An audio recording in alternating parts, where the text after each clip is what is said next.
శ్లోకం పరమ పవిత్రం, జ్ఞాపకం పెట్టుకోండి. శంకరాచార్యుల వారు జాతియందు కృపత్యేత మనకిచ్చారు.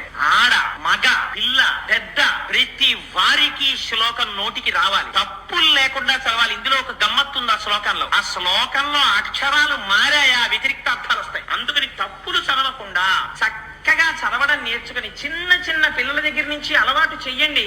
స్నానం చెయ్యగానే ఒక్కసారి అమ్మవారి దగ్గరికి వెళ్ళి ఆ కట్టుకున్న తువ్వాలతోట అందులో బాలల భక్తికి అమ్మవారు పొంగిపోతుంది. కూర్చుని అమ్మా చరజ్యోత్స్నా శుద్ధాం శశియుత జటాజూటమకుటాం వరత్రా సత్రాన స్ఫటిక గుటికా పుస్తకరాం సకృన్నత్వా నత్వా కథమివ సతాం సన్నిదదతే మధుక్షీరద్రాక్షా మధురి మధురీణా ఫణితయః అని రోజు అది చదవడం నేర్పండి. మీరు 1,00,00,000 రూపాయలు ఇచ్చినప్పుడు మీ మనవడిని రక్షించుకున్న కన్నా ఈ ఒక్క శ్లోకాన్ని మీ మనవడికి మీరు నేర్పారా, వాడి జీవితాన్ని అంతటిని మీరు రక్షిస్తారు.